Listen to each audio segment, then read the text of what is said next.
everyone, it's Patricia Warby, the My Emotional Audit and Alchemy Therapies, and here today for another in my weekly updates.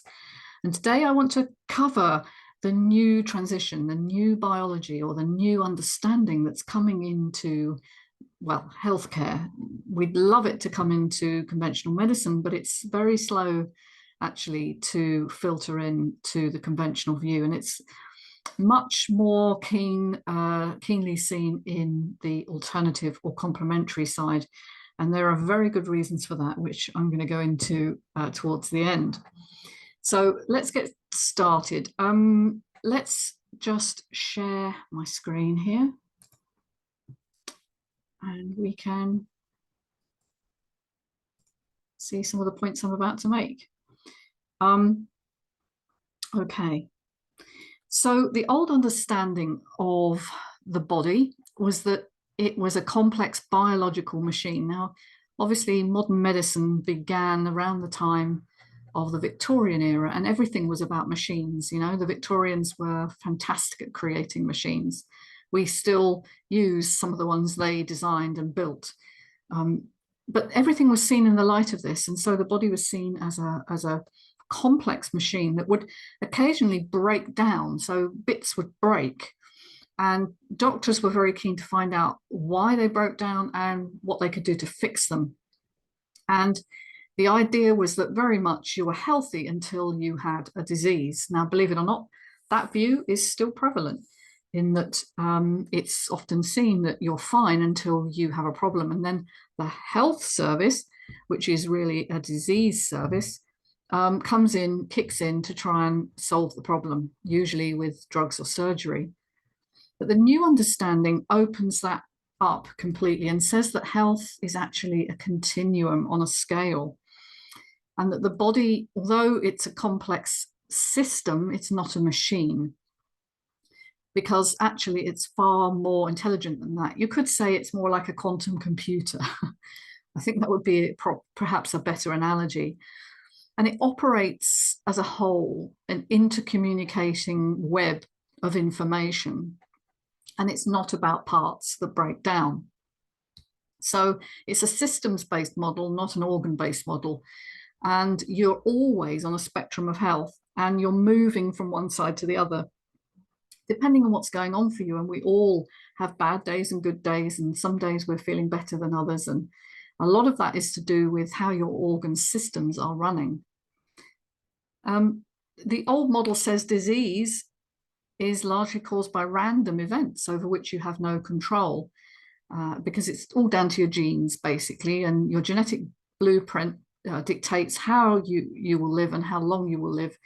And then every now and again, you'll get these random infections or problems which come along to assault you, you know. And we've seen the war against viruses not too long ago, which kind of really epitomized that battle view. The new understanding sees that dis-ease is a manifestation of a dysfunctional system. The system already is creaking and stumbling. And that genetic predisposition, whilst a very important component, is a part of the issue, not the whole. And actually the blueprint is not the only thing that controls how long or how well you will live. It's the expression of the genes, and that's called epigenetics. And the expression of the genes is actually controlled by your interpretation of your environment. Now, no, I don't just say your environment changes the genes, it's your perception, your interpretation of what's happening in your environment.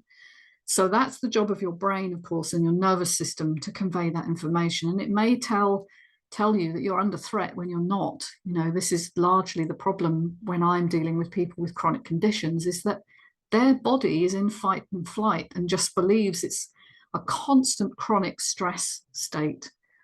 And when you're in that state, infections are much more likely because your immune system is compromised. I talked about this last week on the importance of the vagus nerve. I'll link that in the description. But basically, if your vagus nerve is poorly functioning, you're in fight and flight, and your immune system is not working as well as it needs to in order to fight off infections, which are all around us, because Bacteria and viruses are just everywhere. We can't escape them.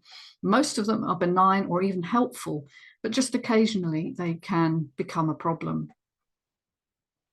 And the other point about this is that conventional medicine, which likes to intervene in very high cost, technologically driven ways, gives us the feeling that we're not powerful, that we're powerless. And should disease strike, we need to turn to the experts. And this is, usually doctors, consultants, people in the health service who will fix us. Like a mechanic fixes a car, diagnose the problem, fix the problem, sorted. But actually, that's not how the new biology shows us that things work. Actually, your beliefs are very much gearing your body towards certain states of wellness or illness. And so there was a famous book called The Biology of Belief by Bruce Lipton, which was an absolutely classic book. And it showed you how the body, and in particular the cell membrane, transduces, i.e. transforms, the messages from our thoughts and our beliefs into cellular machinery. And it's such a powerful understanding, because we are the beliefs we hold, all right? We are the sum total of our beliefs and the thoughts we think and the practices we therefore enact. So if we think we're unworthy of self-care, we abuse our bodies, we overwork or we overdrink or we overexercise even. That's an addiction as much as anything else. Or we take no care whatsoever and, we become addicts. And these issues are usually driven by a feeling that we're worthless, that there's no point in trying to achieve things, or that we'll never succeed. That's what the internal belief tells you. And these are usually very early experiences which have taught us that. But the truth is we can change that. We're the experts on us when we come into connection with our bodies, when we really understand that the body is a physical expression of the mind, and the mind is linked to consciousness, and consciousness is everywhere. But we obviously embody our human individual consciousness while we're on this earth and exploring this lifetime.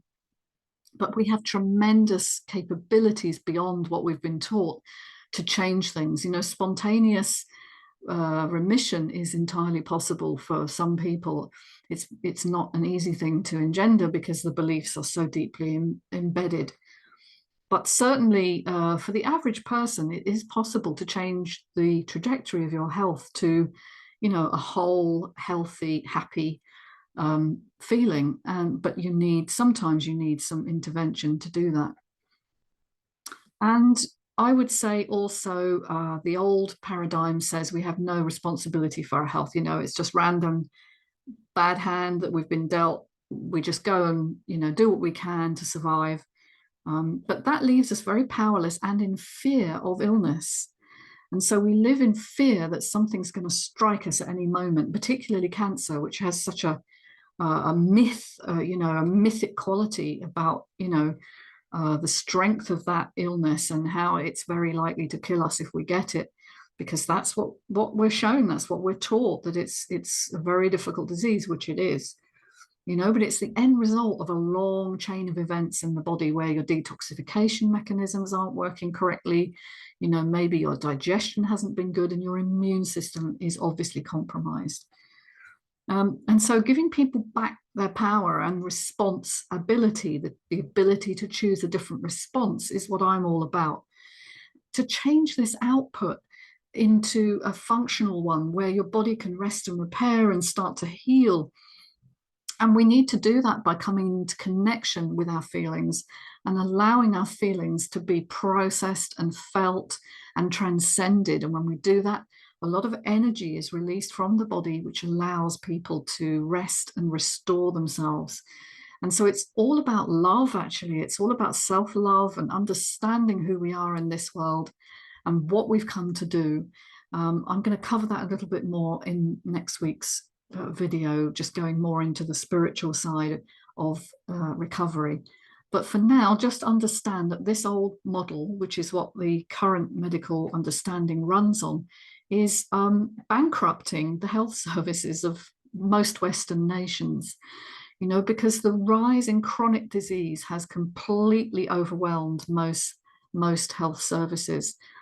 And the reason for that is manyfold. It's to do with the food we eat, which is highly sprayed, highly processed, the air that we breathe, which is polluted, and the water that we drink, which again is often treated with toxic chemicals in order to clean it, because we live in big cities with large numbers of people drinking recycled water, which has been used for everything from industrial cleaning, sewerage. You know, it's not just drinking water that is recycled, it's all the water that people use that gets put back into the system to drink. So it's a very complex picture, this, and I don't want to make it sound like it's a simple fix, but we need to empower people first and foremost to change their lifestyles, to first of all, you know, exercise gently every day. You know, movement is so important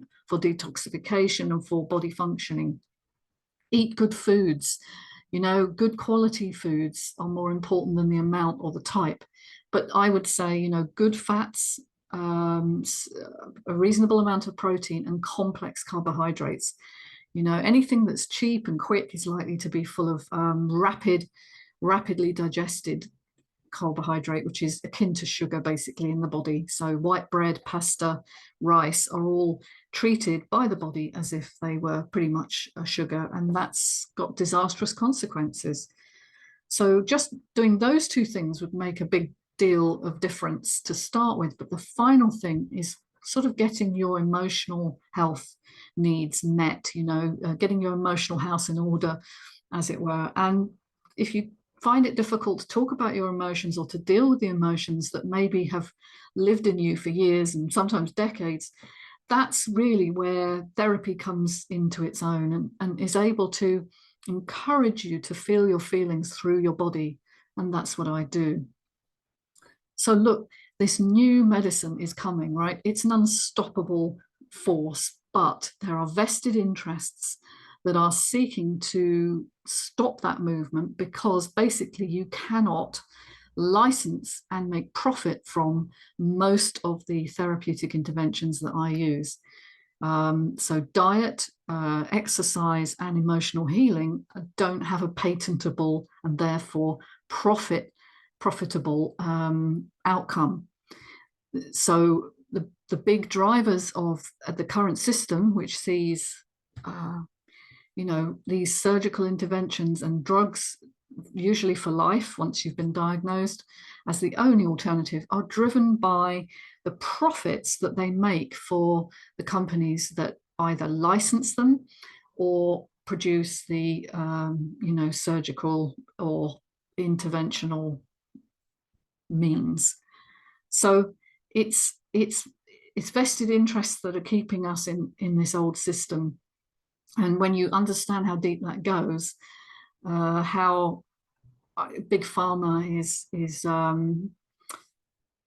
infiltrating every aspect of medicine, from teaching through to funding in the universities, through to individual doctors. Obviously, they get paid, and the methods of repayment for providing drug treatments is a huge issue. But worst of all, I think, is that the regulatory bodies which are supposed to oversee this for, you know, for governance, are not doing their job, because they've largely been infiltrated themselves by people who, you know, they're industry people. And we've seen that in the UK recently as well, where Jonathan Van Tam, who was the chief medical officer for the UK during the COVID pandemic, has now gone to work for Moderna.